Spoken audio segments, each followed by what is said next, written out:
Assalamualaikum sahabat yang budiman. Kali ini kita bicara mengenai sejarah. Saat ini kita akan menceritakan buku yang menarik berjudul Nusantara, A History of Indonesia, karangan Bernard H. M. Flekke. Kita sampai di bab 6, Indonesia di zaman Sultan Agung dan Jan Pieterszoon. Bagian pertama, kerajaan-kerajaan kuat di zaman Portugis seperti Ternate, Malaka, Johor, dan juga Demak pelan-pelan meredup ketika Belanda masuk ke Nusantara. Sementara itu muncul kerajaan Aceh yang kuat, kemudian redup. Sampai abad ke-17, kehadiran orang Eropa di Kepulauan Indonesia membawa perubahan kecil dalam konstelasi politik di wilayah itu. Kerajaan-kerajaan yang sampai kedatangan Portugis berperan penting tetap unggul selama abad ke-16. 3 kekuatan laut yakni Demak, Malaka, Johor, dan Ternate berhasil menahan pertumbuhan dominasi Portugis. Tapi kemenangan mereka seperti pemenang yang jadi arang, dan 2 di antara mereka menjadi sama sekali tak berdaya. Demak runtuh diserang negara pedalaman Mataram. Johor untuk sesaat berharap punya kesempatan memulihkan kekuasaan lamanya dengan pertolongan orang Belanda yang baru tiba. Tapi karena dikecewakan, akhirnya mencari perdamaian dengan musuh-musuh lamanya di Malaka. Ternate muncul dari pergumulan itu dalam keadaan begitu lemah hingga tidak punya pilihan lain selain menerima keunggulan VOC atau Raja Spanyol yang diwakili gubernurnya di Filipina. Hanya Aceh yang keluar dari konflik itu dengan kekuatan dan reputasi yang meningkat. Aceh telah menjadi negara utama di bagian barat laut Kepulauan Indonesia. Ia mendominasi daerah pantai hampir seluruh Sumatera.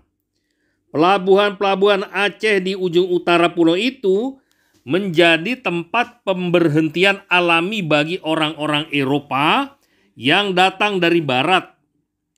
Kenyataan ini membantu raja-raja Aceh memusatkan perdagangan lada dari hampir seluruh Sumatera di wilayah mereka dan memungkinkan mereka mengatur monopoli yang tidak bisa diabaikan pedagang-pedagang Eropa.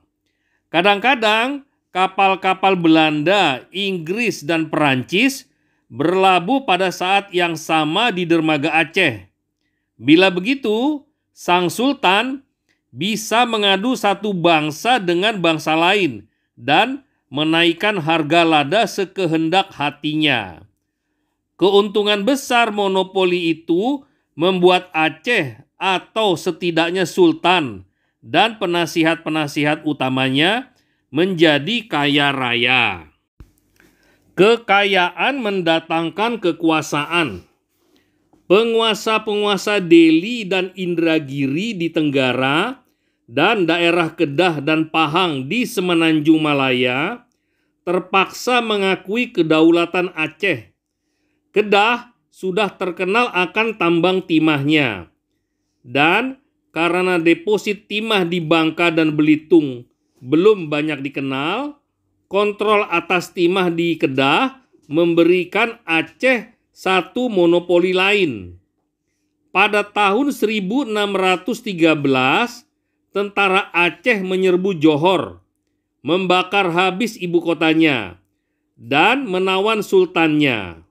Setelah itu, Iskandar Muda yang memerintah Aceh antara tahun 1607 dan 1636 mengontrol seluruh bagian barat laut kepulauan Indonesia. Iskandar Muda menafikan perjanjian yang dibuat sebelumnya dengan VOC yang disepakati saat bahaya besar mengancam kesultanan ketika armada Portugis yang kuat sedang bersiap-siap menyerang habis-habisan. Perjanjian itu memberikan hak monopoli dagang serta pusat dagang berbenteng kepada orang Belanda.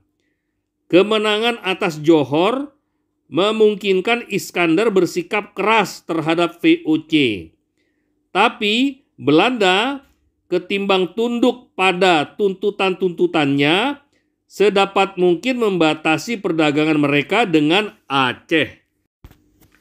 Aceh tampaknya hampir berhasil mengontrol seluruh selat antara Semenanjung Malaya dan pantai Sumatera, dan dengan demikian memperoleh keunggulan total atas negara-negara penduduk asli di bagian barat laut Kepulauan Indonesia. Satu-satunya penghalang persekutuan semua kekuatan kecil di kawasan itu Malaka Portugis, Johor, dan Patani. Bersama-sama armada sekutu menghancurkan kekuatan Aceh dalam suatu pertempuran dahsyat dekat Malaka pada tahun 1629.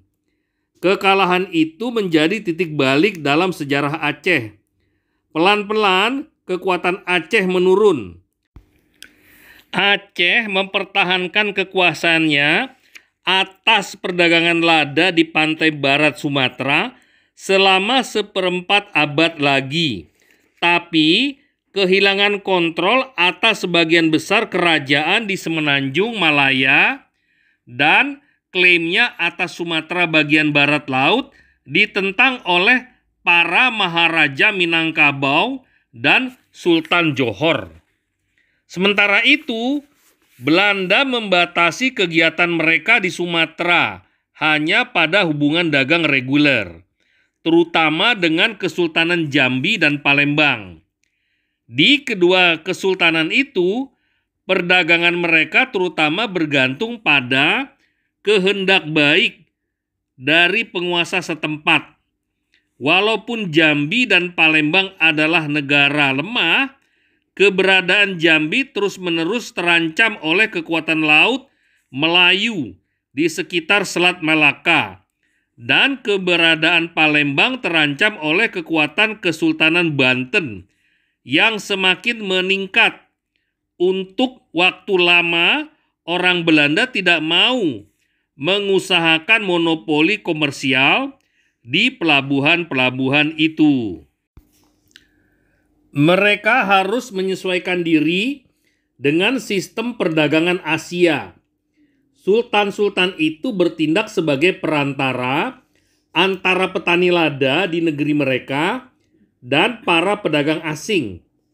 Persaingan di antara orang asing tentu saja sangat menguntungkan mereka. Dan karena itu, senjata utama kompeni Belanda terhadap tuntutan harga gila-gilaan dari raja-raja lokal ialah dengan mengancam akan memindahkan pos dagang mereka ke pelabuhan lain dan akan mengadakan blokade atas pantai Sumatera.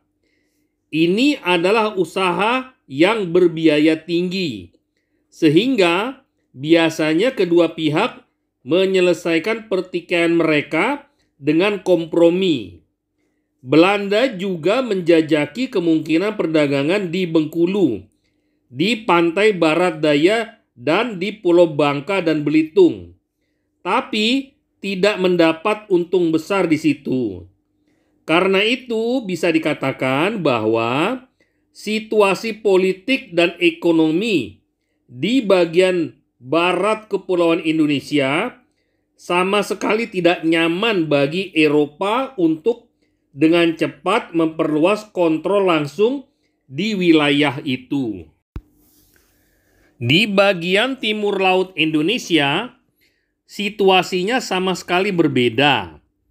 Kekuasaan Ternate telah dihancurkan serangan balik Spanyol pada tahun 1606.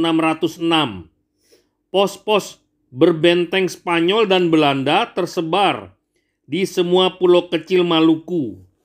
Di sana, perang gerilya berlangsung di darat dan laut bertahun-tahun lamanya. Ternate yang was-was akan masa depan melihat bahwa satu-satunya kesempatan yang dimilikinya adalah jika Belanda menang. Karena Belanda paling tidak akan melindunginya dari Spanyol dan Portugis, yang bukan hanya menjadi musuh bebuyutan yang mengancam kemerdekaannya, tapi juga agamanya. Karena itu, Sang Sultan memutuskan untuk mengakui Parlemen Republik Belanda sebagai pelindungnya, dengan janji membayar kepada company itu biaya perang segera sesudah dia dipulihkan kedudukannya semula tahun 1607. Perjanjian ini digabung dengan pengakuan lebih awal akan kedaulatan Parlemen Belanda oleh Ambon, membuat orang Belanda praktis menjadi kekuatan dominan di Maluku. Ini menimbulkan beban besar pada company karena orang Belanda jauh dari berhasil dalam kegiatan militernya. Beberapa kali mereka mencoba menghancurkan kekuatan Spanyol di pusatnya di Filipina, tapi 2 kali armada mereka kalah total. Kekacauan dan ketiadaan kepemimpinan bisa-bisa membuat kepemilikan atas kepulauan rempah-rempah yang diinginkan semua orang itu menjadi titik lemah company. Yang membuat keadaan tambah buruk, orang-orang Kepulauan Banda makin lama makin membenci Belanda. Sampai di sini dulu sahabat, kita akan lanjutkan ke video lainnya.